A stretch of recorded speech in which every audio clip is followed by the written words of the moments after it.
एक साहब के घुटनों में दर्द हो गया, वो डॉक्टर के पास गए, डॉक्टर ने कहा भाई आपके घुटने तो बहुत ख़राब हो चुके हैं, आप वॉक नहीं करते, अब आप ऐसे करें कि रोज़ाना वॉक किया करें, अगर आप वॉक नहीं करेंगे तो आपके घुटने ख़राब हो जाएंगे, फिर आप चल फिर नहीं सकेंगे। उन साहब ने रोज़ वॉक करनी शुरू कर दी और उनके घुटनों का दर्द कुछ ठीक हो गया। वो साल डेढ़ साल तक इसी तरह वॉक करते रहे, रोज़ाना वो वॉक किया करते थे और उनको घुटनों का दर्द नहीं हुआ करता था। किसी दिन अगर वो भूल जाते थे तो घुटनों का दर्द दोबारा शुरू हो जाता था। लिहाजा उन्हें एहसास हो गया कि डॉक्टर बिल्कुल ठीक कह रहा है। अब का चाहे बारिश हो, चाहे तूफ़ान आए, चाहे कोई भी प्रॉब्लम हो, उन्होंने कसम उठा ली कि उन्होंने वॉक ज़रूर करनी है। फिर एक दिन उनका एक्सीडेंट हो गया, एक्सीडेंट के नतीजे में उनकी दोनों टांगें ज़ाया हो गई। उन्होंने कहा कि मुझे तो डॉक्टर ने कहा था मैंने वॉक करनी है, वो उनको बताया कि अब तो वो वॉक ही नहीं कर सकते, उनकी तो टांगें ही नहीं रही। उन्होंने कहा कोई बात नहीं, ऐसे करो मुझे व्हील चेयर पर बिठा दो। उनके अहले ख़ानदान ने उन्हें व्हील चेयर पर बिठा दिया। वो व्हील चेयर लेकर पार्क में चले गए और उन्होंने कहा कि उसी तरह मैं आज भी 2 किलोमीटर का चक्कर लगाऊंगा व्हील चेयर पर। उन्हें सबने समझाने की कोशिश की कि अब आपके घुटनों में दर्द हुआ करता था, अब तो आपकी टांगें ही नहीं रही, घुटने भी नहीं रहे, तो अब आप व्हील चेयर के पहिए हरकत कर रहे हैं, आप हरकत नहीं कर रहे। मगर उन्होंने कहा नहीं, अगर मैं हरकत नहीं करूँगा या तो फिर मेरे घुटनों में दर्द हो जाएगा, मैंने तो ये वॉक ज़रूर करनी है। अगर आप डिनाइल मूड में चले जाएं, कुछ समझने से ही इनकार कर दें, तो फिर आपका अल्लाह ही हाफिज़ है।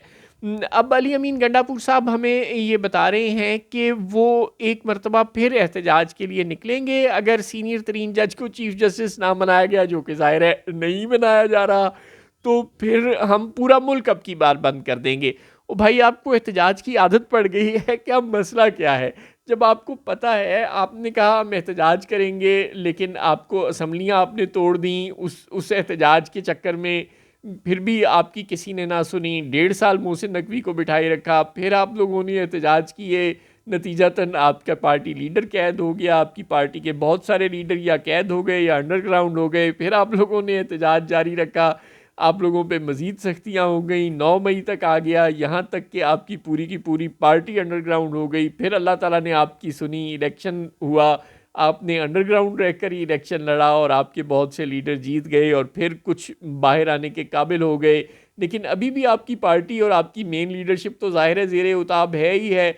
उसके बावजूद आप लोगों को जहाँ से रिलीफ मिलता है वहाँ से रास्ता बंद करती रही हुकूमत और इस्टेब्लिशमेंट, यहाँ तक कि अब जब मखसूस नशिस्तों में और आपके इंट्रा पार्टी इलेक्शन के केस में और फ्लोर क्रॉसिंग पर बैन की सूरत में आपको कहीं कहीं से कोई रिलीफ मिलने का इम्कान था, तो अब 26वीं आईनी तरमीम लाकर आपके वो इम्कानात भी हमेशा हमेशा के लिए बंद कर दिए गए हैं। हत्ता कि इलेक्शन ट्रिब्यूनल्स के जज भी रिटायर्ड जज लगा दिए गए हैं और जो अपराइट जज थे उन्हें हटाने की कोशिशें पूरी तनदही से की गई। यानी कि जहाँ जहाँ से आपको रिलीफ मिलने का इम्कान हो सकता था, आपका हर रास्ता बंद कर दिया गया।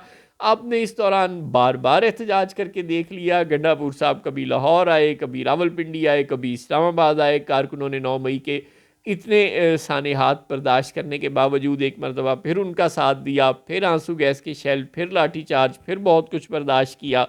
उसके बावजूद 26वीं आईनी तरमीम मंजूर हो गई। उसके बावजूद आपका रास्ता हर तरह से रोकने को यकीनी बना लिया गया। उसके बावजूद फ्लोर क्रॉसिंग तक पर इजाज़त सुप्रीम कोर्ट ने दे दी। अल्लाह अल्लाह खैर सल्ला, जिस जज ने आपके हक़ में आवाज़ उठाने की कोशिश की, उस जज का रास्ता रोकने का भी पूरा एहतमाम कर दिया गया। अब आप फिर कह रहे हैं कि एहतजाज करेंगे। वो भाई करते रहे, लेकिन उसका कोई मकसद तो बताएं।